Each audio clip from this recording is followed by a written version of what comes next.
일상에 바쁜 여러분들을 대신해서 지식과 인사이트를 정리해드리는 매일 독서 매일 인사이트입니다. 오늘은 10년 공부를 한 권의 책으로 정리해보는 프로젝트 비즈니스 100권 세 번째 시간입니다. 순서에 관계없이 참고해 보실 수 있고 책 제목, 저자, 책 속의 주요 개념만이라도 꼭 익혀보시길 바랍니다. 여러분들의 지적 역량을 아주 크게 향상시켜 줄 수 있지 않을까.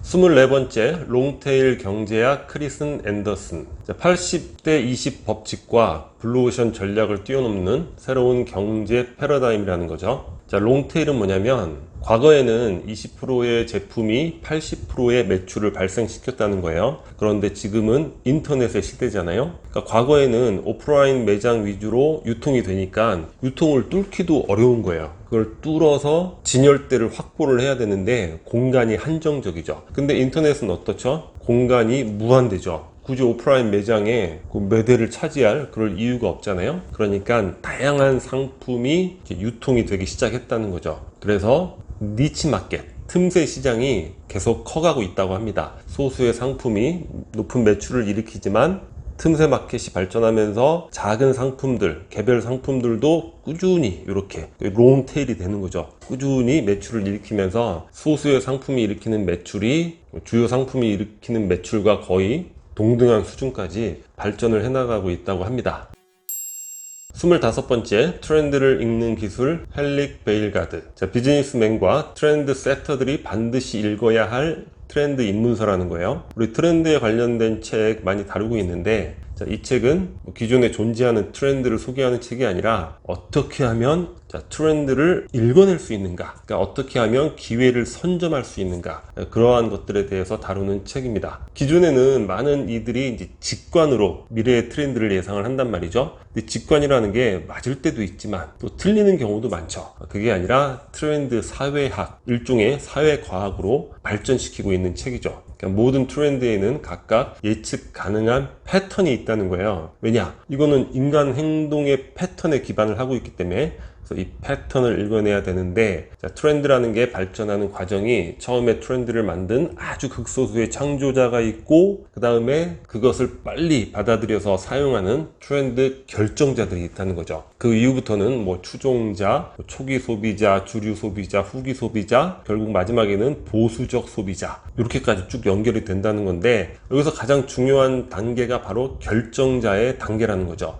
이 결정자들이 어느 정도 트렌드를 전파시키느냐에 따라서 Fed, 그러니까 for a day, 하루 동안 유행한다는 뜻인데 Fed가 잠깐 나타났다 사라지는 그런 트렌드를 Fed라고 하잖아요. Fed가 될지 진정한 트렌드가 될지 그것이 결정된다고 합니다. 중요한 거는 잠깐 나타났다 사라지는 이런 게 아니라 어떤 패턴이 반복해서 나타날 때 그런 것들을 이제 주목을 해야 된다는 거죠. 예를 들면 혼밥, 그게 어떻게 되죠? 혼술이 되고 결국 1인 가구가 많아지면서 그것과 관련된 많은 것들이 트렌드화 되어가고 있잖아요. 이렇게 반복되는 패턴들을 읽어내는 능력, 그런 것들이 중요할 것 같습니다. 26번째 뉴 노멀, 피터 힌센.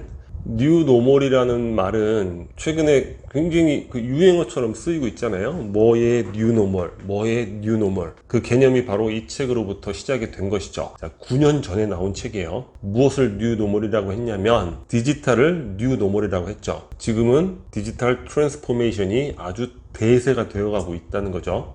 디지털의 단계에 대해서도 이야기를 하고 있는데 처음에는 조금씩 환경이 디지털화 되는 거예요. 그리고 지금은 어떻게 되냐면 디지털이 생활 그 자체가 되는 거죠. 그러니까 지금은 디지털이라는 말을 쓰는 게 오히려 어색해질 수가 있는 거예요. 그러니까 디지털 환경의 특징이 뭐냐? 디지털이 고장이 나면 우리 생활은 제로가 된다는 거예요. 아무것도 못하는 거예요. 그러니까 통신망이 단절이 되면 정말 우리 할 수 있는 게 아무것도 없잖아요. 모든 것들을 스마트폰 안에서 해결을 하고 있으니까. 그리고 디지털 시대에서는 제품의 완벽성보다는 속도, 간편성, 이용 가능성 이런 게 중요하다는 거예요. 지나치게 완벽을 추구하면서 이 속도나 간편성, 이용 가능성을 놓치면 안 된다는 거죠. 사실 우리나라의 반도체가 성공한 게 바로 이러한 관점이죠. 일본 제품들, 일본의 장인들이 너무 완벽성을 추구하다 보니까 비용도 많이 들고 시대의 변화에 그때그때 따라가질 못하는 거야. 시대의 변화가 뭡니까? 이제는 전자제품들 한번 사서 보통 1년, 길어봐야 2년 쓰고 버리고 또 사잖아요. 그러니까 완벽성보다는 속도, 간편성, 이용 가능성 이런 것들을 추구해야 된다는 것이고,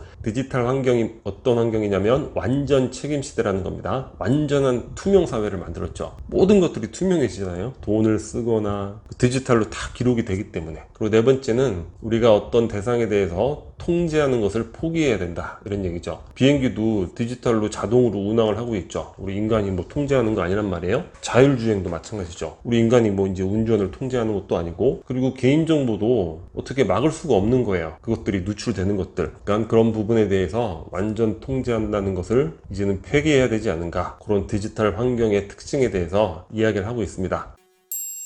27번째, 클라우스 슈밥의 제4차 산업혁명. 클라우스 슈밥. 이 산업혁명의 단계에 대한 논쟁이 많이 있었는데, 예를 들면 세계적인 석학 제레미 리프킨, 한계비용 제로사회라든가 노동의 종말, 굉장히 많은 이슈들을 인류에게 던져준 그런 학자잖아요.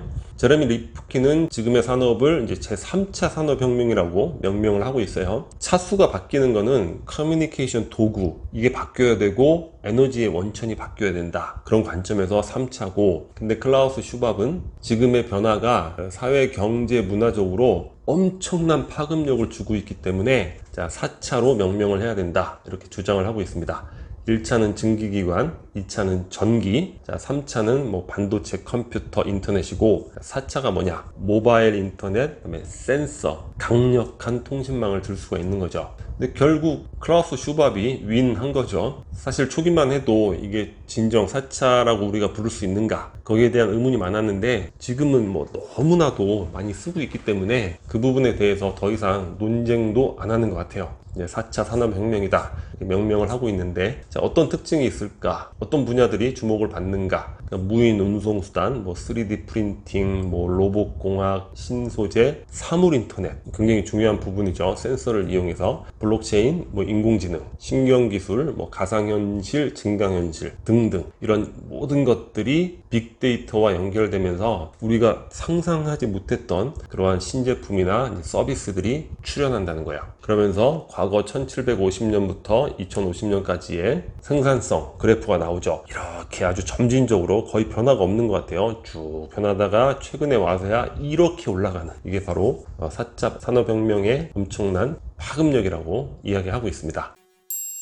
28번째, 일의 미래, 린다 그레튼. 10년 후 나는 어디서 누구와 어떤 일을 하고 있을까? 2025년 이후에 일의 미래가 어떻게 변할 것인가? 5가지 요소를 이야기하고 있는데, 첫 번째 기술 발전, 비약적인 기술 발전, 두 번째 글로벌화, 이미 성숙되어 있고, 세 번째 인구 구성 변화와 수면 연장, 이 부분에 대해서 우리 많이 다뤘잖아요. 네 번째가 사회적 요소인데, 여성의 역할이 증대되는 거예요. 그러니까 남성 문화가 약해지고, 그러니까 스티븐 핑커 같은 교수는 우리 본성의 선한 천사, 그러니까 폭력성이 감소하는 이런 부분에 대해서 이 여성성 문화에 굉장히 큰 의미를 부여를 하고 있죠. 또 중요한 건 뭐냐면, 행복감 감소로 자기 성찰 산업이 뜬다는 거야. 5번째는 화석연료 종말이 다가오고 에너지 가격 상승하고 이런 부분들 이야기를 하고 있죠. 지금 재택이 코로나 이후로 매우 일반화되어 가고 있는데, 지금은 굉장히 효과적이다 이렇게 얘기를 하지만 단절감이 생기고 외로움이 생긴다는 거죠. 일의 미래에 있어서.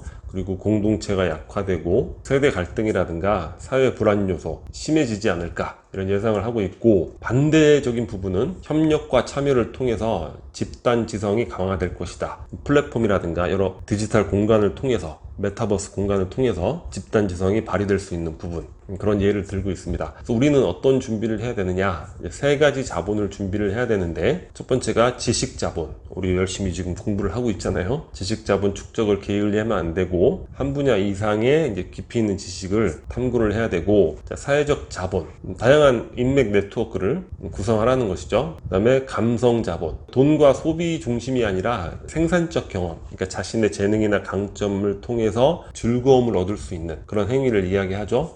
책을 읽으면서 이제 자신의 경우에 많이 대입을 해서 아이디어를 얻어볼 수 있는 그런 책이 아닐까 싶습니다.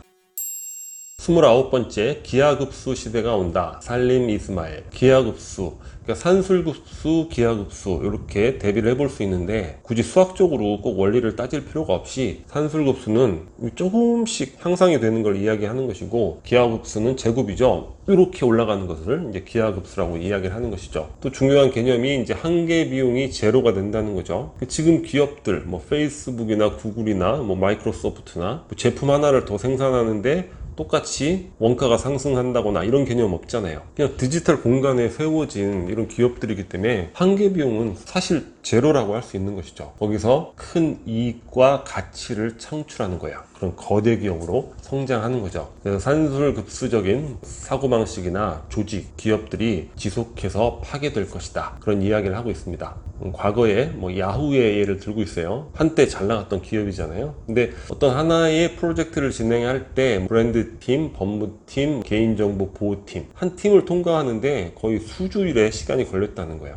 그렇게 해서는 기업이 성장 발전해 나갈 수 없다는 거죠. 구글은 뭐 바로바로 적용을 하는 것이고 기하급수 조직은 유연성, 속도, 기동성, 학습 능력 이런 것들이 발달된 장점이 되는 조직인데 최근에 우리 많이 적용하고 있는 애자일 조직 그런 것들이 산술급수적 기업이지만 그 기업 내에서 기하급수 조직으로서 실험이 되고 있고 활용이 되고 있는 그런 사례라고 할 수 있죠. 30번째, 모두 거짓말을 한다. 세스 스티븐슨 다비도위치. 이건 우리 채널에서 다뤘잖아요. 관심 있으시면 그거 한번 보시면 되는데 빅데이터의 가치에 대해서 다루고 있는 책입니다. 그러니까 우리가 어떤 조사를 해나갈 때 뭐 설문조사를 한다거나 또는 뭐 뇌파 검사도 한다는 거예요. 하지만 그러한 모든 조사에서 모두 이제 거짓말을 한다는 거죠. 뭐 의도적 거짓말일 수도 있지만 사회적 바람직성 편향이 있다는 거예요. 이런 게 바람직한 방향이니까 그러한 방향으로 답변을 한다는 거죠. 실제의 진실은 아닌 거죠. 하지만 누구나 검색창에는 진실만을 입력을 한다는 거예요. 이 책이 화제가 됐던 이유가 2016년도에 트럼프 당선인데 모든 사람들이 힐러리 당선을 예측을 한 거예요.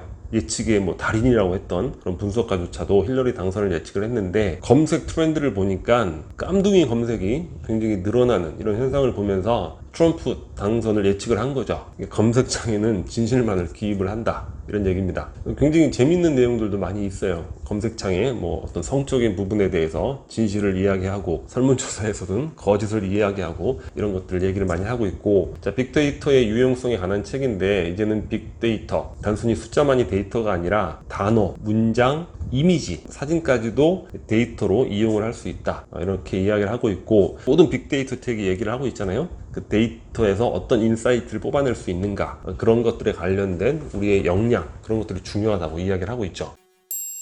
31번째 머신, 플랫폼, 크라우드, 앤드루 메가피, 트리플 레볼루션의 시대가 온다. 굉장히 중요한 개념인 것 같아요. 이 세 가지 개념이 이 디지털 혁명에 대해서 이 세 가지 개념으로 우리가 이해를 할 수 있다는 거예요. 자, 일단 머신을 보면 과거는 인간이 판단을 했지만 이제는 머신에게 판단을 맡기는 거예요. 병원 같은 경우에도 오진 없이 훨씬 정확히 진단을 한다는 거 아니에요? 그 다음에 플랫폼, 인터넷 공간인데 다수가 들어와서 활동을 하는 거죠. 활동하는 그 다수를 이제 크라우드라고 하는 거예요. 대중이 되는 거죠. 근데 이 대중 크라우드들이 플랫폼에 들어와서 흔적을 남기죠. 막 사용을 하면서 데이터를 남기는 거예요. 이게 빅데이터가 되는 것인데 플랫폼의 크라우드가 왜 중요하냐? 그들이 만든 데이터가 바로 그러니까 머신러닝의 대상이 되는 거예요. 그러니까 인공지능이라는 것이 가능할 수 있게 만드는 게 바로 우리들의 어떤 플랫폼에서의 여러 활동들 그런 것들이라는 거죠. 이 삼각관계 대단히 흥미로운 부분이었던 것 같습니다. 미래는 인간과 기계가 이제 분업관계를 형성할 것인데 기술이 우리에게 무엇을 할까 이런 거 묻지 말고 우리가 기술을 갖고 무엇을 하고 싶은가 이런 것들을 물어야 한다 이야기하고 있습니다.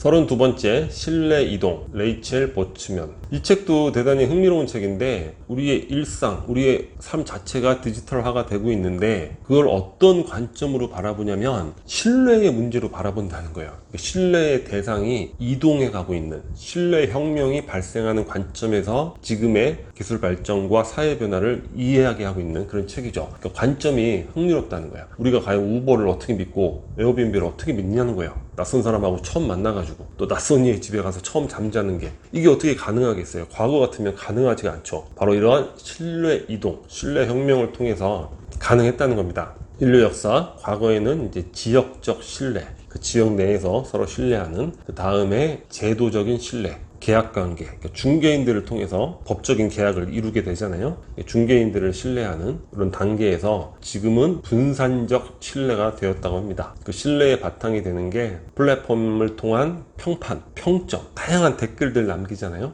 그런 것들이 이제 신뢰의 바탕이 된다는 거죠. 그리고 블록체인, 분산 원장, 그러니까 암호화폐 같은 것도 그걸 신뢰한다는 자체가 대단히 흥미로운 것이죠. 이런 신뢰 이동, 그걸 아주 극적으로 보여주는 사례가 미국의 이제 트럼프 대통령 당선, 영국의 브렉시트. 과거 같으면 생각하기 어려운 그런 부분이잖아요. 그리고 신뢰 만들기 원리에 대해서 이야기를 하고 있는데 세 가지를 이야기하고 있습니다. 첫 번째는 캘리포니아 롤 원리인데 초밥을 처음 먹기에는 익숙치 않은데 중간 단계로 캘리포니아 롤을 통해서 이제 초밥을 먹게 되는 징검다리 효과. 두 번째는 유용성을 제시를 한다는 거예요. 그러니까 안전에 대한 숙고를 하지 않게 되는 거죠. 유용성을 먼저 막 따지다 보니까 유용하네 이렇게 생각하면서 그냥 신뢰를 하게 된다는 것이고, 세 번째는 신뢰 인플루언서들이 신뢰를 만든다는 겁니다. 그리고 우리 다수가 후기, 평점 이런 것들을 통해서 신뢰를 만들어 간다는 거죠. 33번째, 포노 사피엔스, 최재붕, 스마트폰이 낳은 신인류. 이 책에는 스마트폰 사용으로 인한 여러 변화들을 열거를 하고 있는데 사실 그거는 우리가 일상에서 너무나 자연스럽게 경험하고 있는 그런 부분이거든요. 이 책에 나왔을 당시에는 다소 모르는 내용도 있었을 수 있는데 지금은 언론 보도라든가 그런 것들을 통해서 지금 보면 사실 너무 뻔하다고 느낄 수 있는 그런 내용들이라서 내용 소개는 생략하도록 하겠습니다. 34번째, 직장이 없는 시대가 온다. 세라 캐슬러. 경제적 자유인가 아니면 불안한 미래인가. 기경제에 대해서 이야기를 하고 있어요. 그러니까 잔소리 없고 눈치 볼 필요도 없고 내가 원하는 만큼 일을 하고 그만큼 그냥 돈을 벌고, 이 내용들만 봐서는 상당히 일의 패러다이스 같은 느낌이 들잖아요. 근데 이런 기경제, 그러니까 일종의 자유로운 프리랜서로서 일에 대한 계약을 하고 거기에 대해서 수익을 얻는 건데, 예를 들어서 공급보다 수요가 많은 그런 일, 그리고 고급 기술이 필요한 일, 이런 분야라면 기경제가 좀 전에 언급했듯이 잔소리, 눈치 이런 거 필요 없이 원하는 만큼 자유롭게 일을 하고 돈을 벌고 이런 게 통용이 되겠지만, 그런 것이 아니라 이제 단순한 일들, 예를 들어 우버 드라이버를 한다거나 또는 배달 플랫폼에서 배달 일을 한다거나 이런 것들이 과연 좋기만 한 것일까? 그 부분에 대해서는 부정적 현실들이 많이 있는 것 같습니다. 그러니까 어쩔 수 없이 기경제에 종사할 수밖에 없는 그런 경우를 이야기하는 거죠. 처음에 진입했을 때는 좋을지 모르겠지만 경쟁이 치열해지면 수익성이 저하되고 또 자유롭다고 했는데 바쁜 시간대에 그 콜을 받지 않으면 그게 이제 페널티로 작용을 해서 그 이후에도 일을 주지 않는 이런 경우들이 있단 말이에요. 스스로를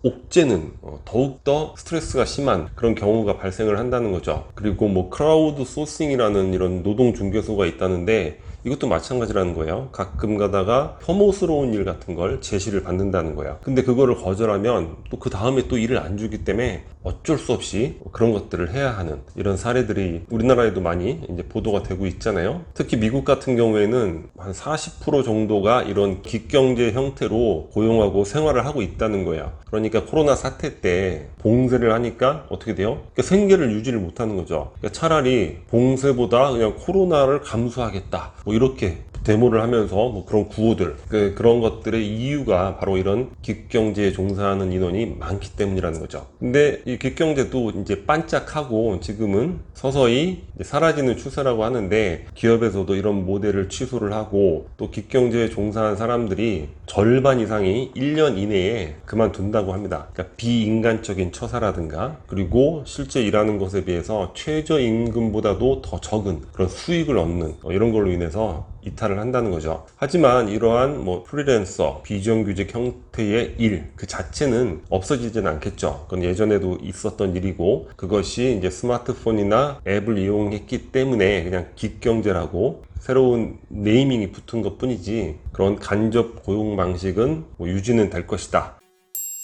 마지막으로 35번째, 구독과 좋아요의 경제학, TN 추오. 플랫폼을 뛰어넘는 궁극의 비즈니스 솔루션. 저자는 이 구독 경제를 궁극의 비즈니스 솔루션이라고 이야기를 하고 있습니다. 이 책이 이제 구독 경제라는 용어를 처음으로 사용을 했다는 거예요. 그러니까 보통 제품이나 서비스를 우리가 일회적으로 구매를 하는 이런 형태가 일반적인 거잖아요. 근데 구독 경제는 그게 일회적인 판매로 그치는 게 아니라 서비스 제공을 통해서 반복적으로 이런 수익을 창출하는, 그러니까 기업의 입장에서도 훨씬 더 이익이 된다고 이야기를 하고 있습니다. 우리가 아는 대표적인 구독 경제 뭐가 있죠? 넷플릭스가 있죠. 그리고 유튜브도 광고 없는 경우 구독 경제가 되는 것이고, 최근 넷플릭스 이외에도 OTT 서비스 굉장히 많이 생기고 있잖아요. 구독 경제, 또 음악을 듣는 뭐 멜론이라든가 이런 것도 구독 경제가 되는 거죠. 구독 경제의 핵심은 이제 구독자 아이디, 그러니까 뭐 가입한 아이디가 되겠죠. 이러한 데이터들을 모아서 이제 빅데이터를 분석하는 거, 이게 굉장히 중요하다는 거예요. 넷플릭스 같은 경우에는 역사가 오래됐잖아요. 구독형 모델이 벌써 90년대 후반에 시작이 된 거니까, 그때부터 모아온 방대한 데이터,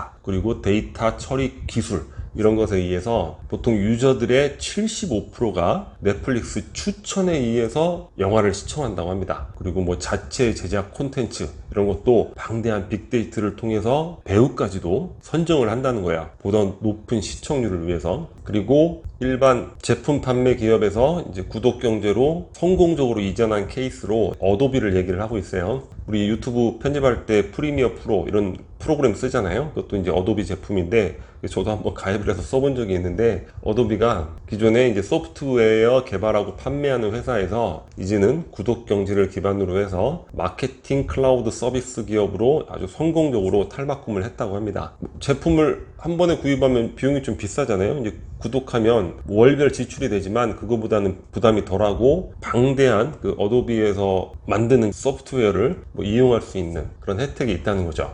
현대자동차도 2018년에 미국에서 아이오닉 하이브리드 이제 구독 서비스를 시행을 했고, 2019년도에 한국에서도 현대 셀렉션이라고 해서 차 이용을 구독 경제 형태로 하는 그런 서비스를 성공적으로 런칭을 했다고 합니다. 판매 기업에서 이제 이런 구독 모델로 전환을 하려면 조직의 마인드셋이 바뀌어야 된다는 걸 저자가 강조를 하고 있는데, 기존의 생산자 중심 생각에서 이제 고객 중심으로 전환을 해야 되고, 그리고 반드시 빅데이터를 분석하고 추천을 잘 해줘야 되니까 디지털 트랜스포메이션이 아주 필수 요소가 된다는 거죠. 과연 구독 경제 어떤 영역까지 출현할지 흥미롭게 지켜볼 수 있을 것 같습니다. 자, 오늘 영상은 여기서 마치도록 하겠습니다. 여기 캐릭터처 구독 버튼이고요. 구독과 좋아요 많이 부탁드리겠습니다. 감사합니다.